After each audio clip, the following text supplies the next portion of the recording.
សួស្ដីអ្នកទាំងគ្នាជួបជាមួយខ្ញុំអ៊ូឆាំងថ្ងៃនេះយើងមកសម្រាប់នៅសាច់រឿងបរិសុទ្ធចិត្តឆៅចូលសាច់រឿងដំបូងយើងបានឃើញផ្កាមួយតងនិងបានឃើញបរិសុទ្ធម្នាក់ដែលត្រូវរងរបួសហើយក៏បានឃើញបរិសុទ្ធជាច្រើននេះកំពុងដេកដួលស្លាប់ផងមានរបួសផងហើយបរិសុទ្ធដែលបានត្រូវរបួសនោះក៏បាននិយាយថាពួកឯងហៅខ្ញុំមកធ្វើអ្វីបានដឹងថាខ្ញុំមកហើយមានលទ្ធផលបែបនេះប៉ុន្តែខ្ញុំនឹងខ្លាចជាអ្នកយកជីវិតរបស់របស់ខ្ញុំនេះគ្រាន់តែជា trailer របស់សាច់រឿង The Bad Son ហើយសាច់រឿងក៏បានកាត់ទៅសាលាមួយកន្លែងបរិសុទ្ធកាន់បិចគេនិយាយថាតើឯងថ្លង់ទេយើងត្រូវនិយាយជាមួយឯងប្រហែលដងហើយសម្លេងមួយទៀតក៏បាននិយាយថាតើអាហារថ្ងៃត្រង់របស់យើងថ្ងៃនេះគឺមានអ្វីខ្លះសម្លេងដែលបានឮនោះគឺជាសម្លេងរបស់សិស្សមួយក្រុមដែលនៅក្នុងបន្ទប់រៀនប្រូម៉ាប់ដែលជាសិស្សនោះក៏បាននិយាយទៅសិស្សមួយដែលបានដើរចេញពីក្រោយថ្នាក់ថាថ្ងៃនេះយើងគ្មានអារម្មណ៍ទេចាំថ្ងៃស្អែកចាំធ្វើបាបវាម្ដងទៀតសិស្សម្នាក់ដែលត្រូវជាពូម៉ារបស់ប្រូម៉ាប់ក៏សួរប្រូម៉ាប់ថាហេតុអ្វីបានជាឯងមិនធ្វើបាបគេរបស់គេក៏បាននិយាយថាឮថាគេរស់នៅជាមួយប៉ារបស់គេហើយមានប្រាក់ចំណូលទាបប្រហែលជាគ្រួសាររបស់គេមានបញ្ហាហើយប្រូម៉ាប់ក៏បាននិយាយថាអូអាក្មេងហ្នឹងមែនទេ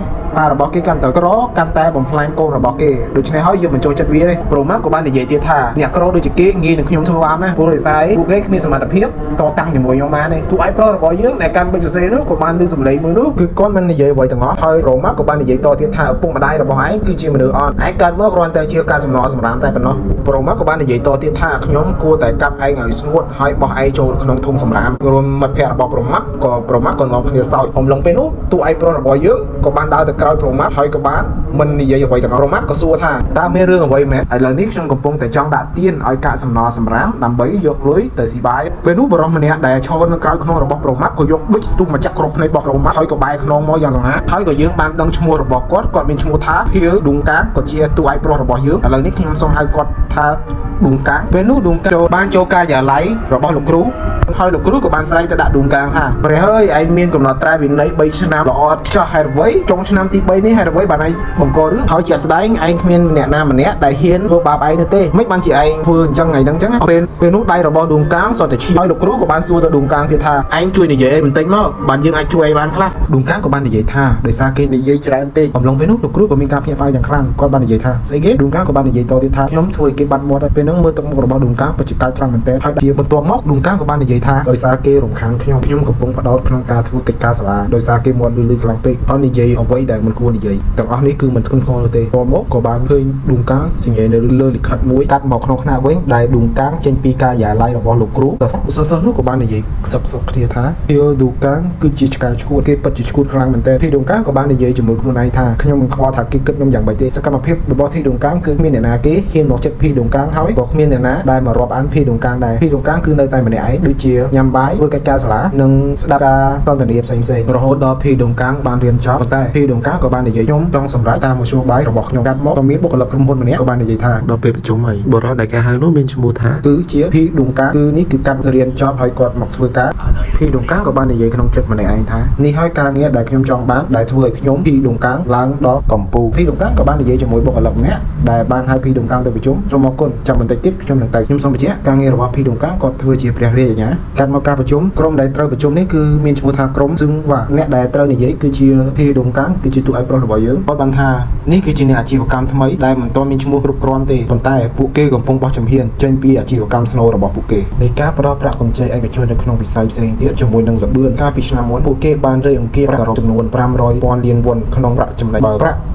500 លានវ៉ុនបើគិតជាដុល្លារប្រហែលជា370 លានដុល្លារហើយកំពុងកើនឡើងក្នុងអត្រាគួរឲ្យព្រួយបារម្ភសូម្បីតែក្រុមហ៊ុនឯកជនឬក្រុមហ៊ុនអាជីវកម្មផ្សេងទៀតក៏មិនស្មើនឹងប្រាក់ចំណេញរបស់ពួកគេទេពេលនោះមេរបស់ភីឌុងកាក៏បាននិយាយថាគាត់ណាប៉ុន្តែខ្ញុំមិនដែលឃើញពួកគេមានសកម្មភាពឡើងដូចនេះទេភីឌុងកាក៏បាននិយាយតរំវងទាំងមូលមើលទៅស្អាតពីខាងក្រៅប៉ុន្តែវាគ្រាន់តែជាការកុហកប៉ុណ្ណោះហើយភីឌុងកាក៏បាននិយាយតទៀតថាពួកគេត្រូវបានបង្រួបដោយក្រុមឧក្រិដ្ឋជនពោព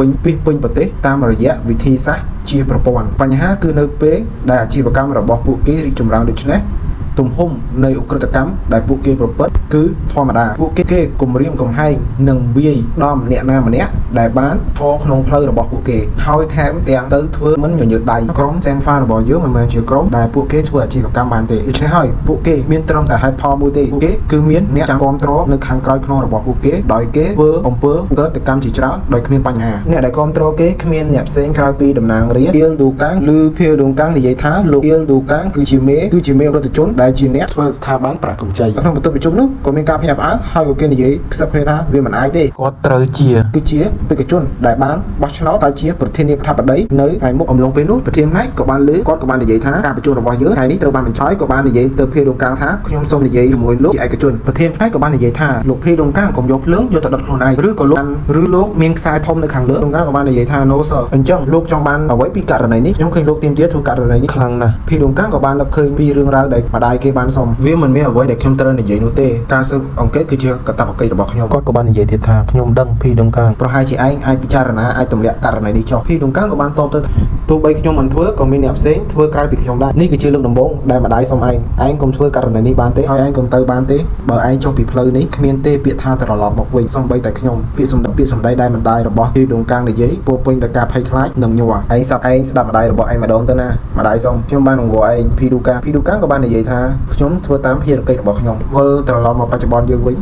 ប្រធានផ្នែកក៏បាននិយាយថាខ្ញុំយល់ច្បាស់ពីចិត្តលោកព្រះរាជអាជ្ញាខ្ញុំដឹងថាលោកជាមនុស្សដែលគិតល្អិតល្អន់ប៉ុន្តែរឿងនេះលោកកំពុងធ្វើឲ្យខ្លួនឯងមានគ្រោះថ្នាក់ហើយបើលោកនៅរឿងទៅតឹងចង់ស៊ើបនៅរឿងនេះទៀតពួកយើងនឹងត្រូវចាប់ទាំងអស់គ្នាពីដុងកាំងក៏បាននិយាយថាយ៉ាងម៉េចខ្ញុំត្រូវស្ងាត់ហើយពួកយើងមិនត្រូវបណ្តេញចេញប្រធានផ្នែកក៏បាននិយាយថាប៉ុន្តែជីវិតរបស់លោកហើយជីវិតរបស់ខ្ញុំនៅលើខ្សែបន្ទាត់តែមួយភីដុងកាំងអំឡុងពេលដែលប្រធាននិងភីដុងកាំងនិយាយគ្នាក៏មានទូរស័ព្ទរោហើយលោកធានក៏បានលើកទូរស័ព្ទនោះនិយាយដោយគួរសមខ្ញុំពិតជាមានការភ្ញាក់ផ្អើលណាស់ដែលលោកបានខលមកពេលនោះភីដុងកាំងក៏បានដឹងខ្លួនថាប្រធានផ្នែករបស់ខ្លួនក៏មានការតាក់ទងជាមួយនឹងអ៊ីលឌូកាំងដូចគ្នាសូមបញ្ជាក់នឹងគ្នាអ៊ីលឌូកាំងហើយភីដុងកាំងខុសគ្នាគឺឈ្មោះស្រដៀងគ្នាតួឯកប្រុសរបស់យើងមានឈ្មោះថាភីលឌុងកាំងឯប្រធានាធិបតីដែលចិត្តឡើងតំណែងឈ្មោះថាអ៊ីលឌុងកាំងឈ្មោះដូចគ្នាហើយនឹងទៅមុខនឹងពាក់ព័ន្ធគ្នាខ្ញុំនឹងដាក់អក្សរពេលណាដែលហៅថាភីដុងកាំងពេលណាដែលហៅថាអ៊ីលឌុងកាំងខ្លាញ់អ្នកទាំងគ្នាច្រឡំតសាច់រឿងយើងវិញប្រធានផ្នែកក៏បាននិយាយទូរស័ព្ទបន្តដោយការគួរសមថាខ្ញុំនឹងចាប់ផ្ដើមមើលក្នុងការបោះឆ្នោតដើម្បីឲ្យលោកមានការទុកចិត្តខ្ញុំពិតជាមានកិត្តិយសណាស់ហើយប្រធានផ្នែកក៏បានបន្តទៀតថាខ្ញុំនឹងធ្វើឲ្យបានល្អហើយខ្ញុំនឹងនិយាយជាមួយនឹងព្រះរាជអាជ្ញាកាំងជាមួយរឿងនេះពេលនោះលោកធានក៏បានលើ